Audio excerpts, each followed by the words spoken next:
here. Hello. Good morning, good afternoon, good evening, and good night. We don't know when you're watching this, but we are fresh off of seeing Alita, Battle Angel. Hot out of the theater. I'm Roth Cornet. That's Dan Murrell. And the embargo has just dropped on Alita Battle Angel Yes. from director Robert Rodriguez and we- producer James Cameron. That's right. This is the movie. We are coming to you live, ladies and gentlemen, hot off the presses. This is the movie that James Cameron wanted to develop the technology that he used on Avatar to direct, but then he got so busy directing Avatar, and I know that's not accurate. Yes. The sequels to Avatar, that he handed this off to Robert Rodriguez. Thoughts? Yeah. Dan, you know what? I'm going to buckle up because I think Dan's coming in hot on this one. I'm coming in hot on this one a little bit. It looks fine. Should we talk about the good first? Let's talk about the good. It looks great. It's as you would the expect. The technology is stunning. The 3D is beautiful.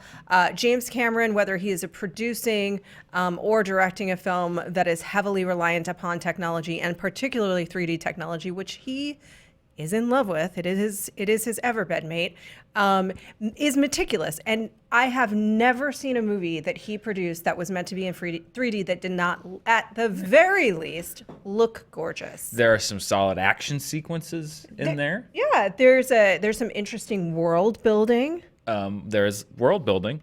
For sure. There's world building, and then there's world teasing. Yeah. Which is another thing. And then there's world telling. And then there's world telling. Now that brings us to two things that I think we should unpack first, Emerald, and that is the script, A, and the performances, B.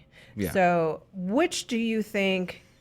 I think we probably need to address the script first. Yeah, I mean, that's what I have to address the most. Yeah. So I'm so effing tired of a movie coming out that is about the 7 other movies that they're going to make after this movie. Make a good movie first. Yeah, you don't get that. Then you do the 7. I am so tired of sitting through a movie and getting an hour and a half in and realizing that nothing that has been set up throughout the course of this film is going to be resolved.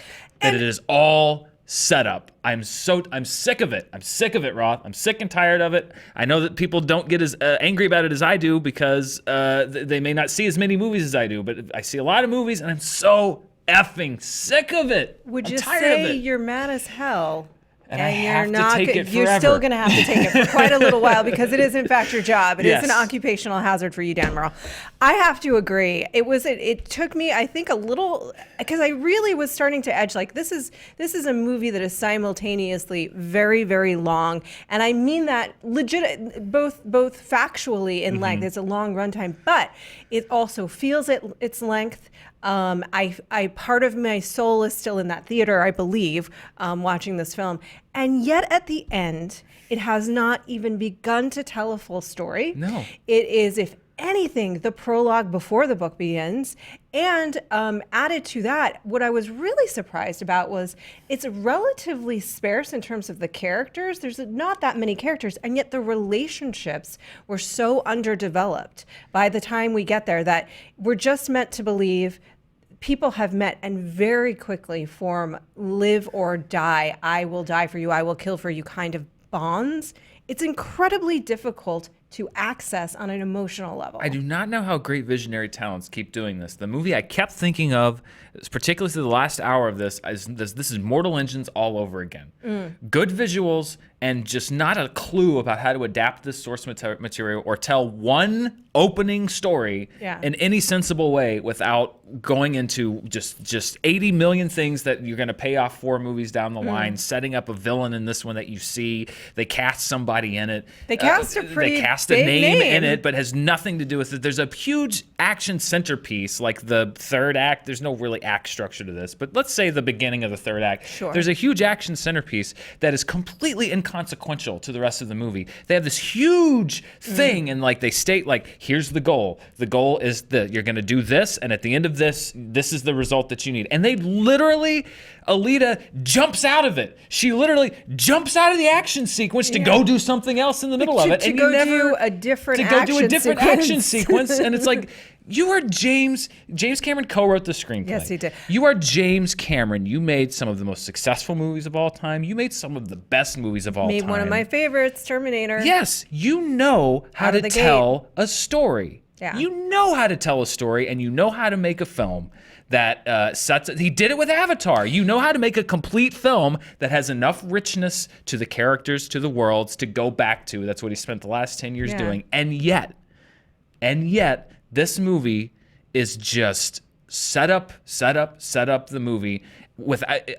They don't get to decide if they make more movies. The audience gets to decide that, but they seem to have disregarded the whole make a great movie that audiences like, and you get to make a sequel part to, we're going to shove eight of these movies down their throat holes. So you just sit through this exposition, and you're going to have to wait till the second one. I hate that thinking. I hate that mentality, and this is just the latest one to do that, and I'm fed up with it. I will say this. I don't disagree with you. A couple of things, because I actually really love James Cameron. I know we've talked about this previously. I love his work. But that aside, I think it's because of how I feel about the Terminator largely. That aside. Fair enough. He will self-admit that he is not the world's best screenwriter. And what is befuddling to me is to have that self-awareness and then not get the help. A. And then two, he didn't direct this film. No. So it's possible that when he is at the helm, he's able to sort of reshape it on set, in the moment, in the edit, because he is a great storyteller. He is. But this isn't directed by him. It's directed by Robert Rodriguez, who has, frankly, in my opinion, also very frequently serviced style over substance. And I think it is a horrific trend that we're in to sort of set up the 10 next movies you want to make with the first one. But this to me feels far more egregious than some of the things that we've seen. It's one of the worst examples of this that I've seen. It doesn't even complete. It doesn't complete. It is truly act None one of the narrative of threads. a 10-hour. It's a pilot. It feels to me like a TV pilot that you would review it and go, well, it wasn't all there yet, but they've got X number of episodes yet to refine, and I'm intrigued enough, I'll tune in for the next couple. Imagine The Matrix if you meet Neo and you meet all the characters, but then in the first movie, they also brought in Zion, and they also brought in the weird machine and all of that, and they brought in the weird baby face people and all that stuff. And they also, but they also didn't pay off the whole part about Neo sort of completing the circle, and he's sort of like half Neo, sort of, but not still really Neo. And it kind of ends the same way where he's like, I'm going to bring the war to you, but you never finished any of the narrative threads that you began in The Matrix. Right. So imagine one Matrix movie with the entire mythology dump of the franchise into the first one, and no satisfaction on any of the other things. And that's this movie. Or imagine Elysium, which I'm not hailing as a great film, by the way. Sure. But imagine Elysium, where you was set up for the entire movie Elysium itself, and then you just never saw it. Ever. Right. You reference Elysium and like, there's Elysium. Times you keep pointing it to Are we going to go there? So we, the audience, are like, great, I got to admit, I'm curious. I'd like to see Elysium. Whatever else is going on with this movie may not be perfect, but I would like to see Elysium before it's done. If you're good. If you pay to see this. If you pay to see this one, then we get to see Elysium. Yeah. Like, no. I'm telling you, don't pay to see this one. They don't deserve to have us see Elysium. Yeah, they leave so much on the table in this movie. I was really, really, really, really surprised by the end of it that they were as overt about the fact that this was set up as a ... And again, to me, it's really not even the first chapter. It truly is just a prologue. They gave up on, like, they had the setup, and I was with the setup, I was like, okay, that's kind of interesting. It looks nice. I'm like, all right, and there's some cool action sequences. I do think there's some strong acting in it. Yeah, Christoph Waltz, I think, is strong. I don't think there's really one performance, actually, in the film that is bad. You've got Mahershala Ali in this movie. Doing some weird stuff. I can't go into spoilers, but he has a scene that is one of my favorite scenes of its type that I've seen in quite some time. Jennifer Connelly, I will say, is of everyone in this movie that gets narrative short shrift, and there's a lot of people, she gets it the worst. She literally, the screenplay just has her, like, I'm not exaggerating here, on like 3 separate occasions, something is happening and she just walks into the scene from nowhere. From nowhere. Just drifts. She literally drifts in and out of the plot. And she's so angelic. And she's so, that it really feels like she's just floating in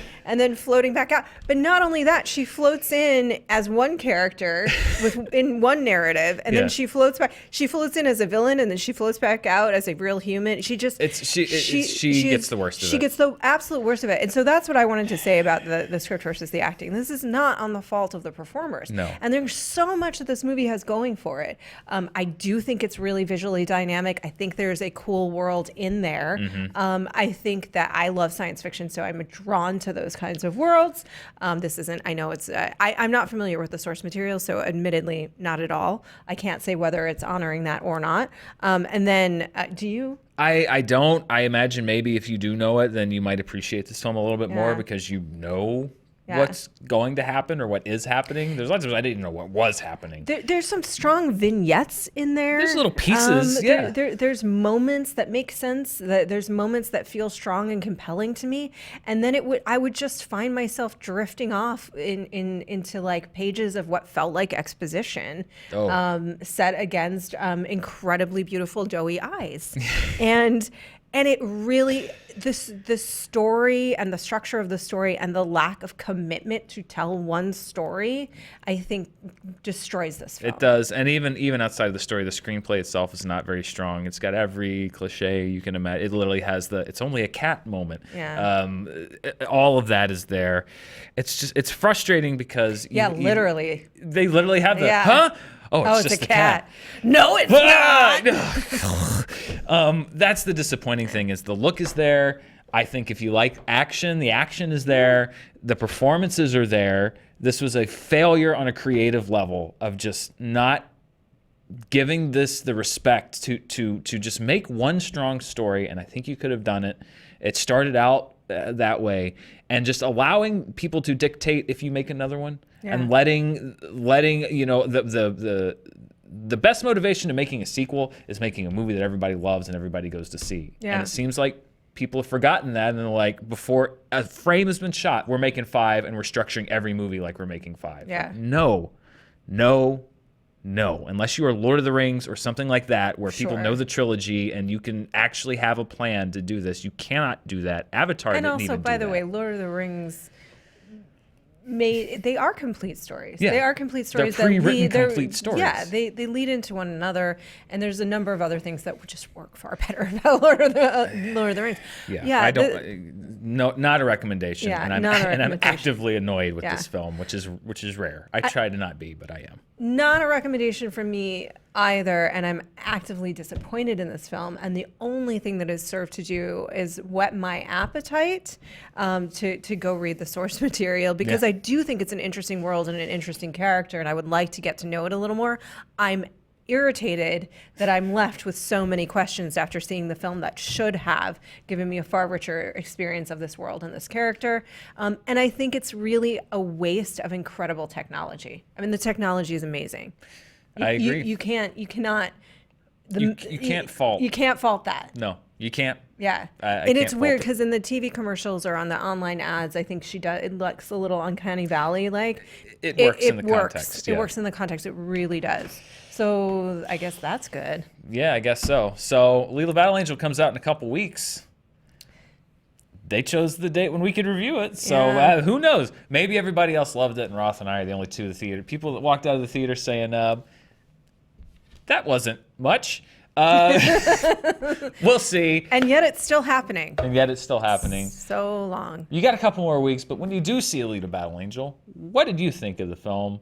Let us know in the comments below. We'll be back soon to review even more as we had a little January lull, and we're already starting to ramp back up. Ooh, we get Happy Death Day 2 soon. Happy Death Day 2 soon, and the Lego and it movie opens up against Alita.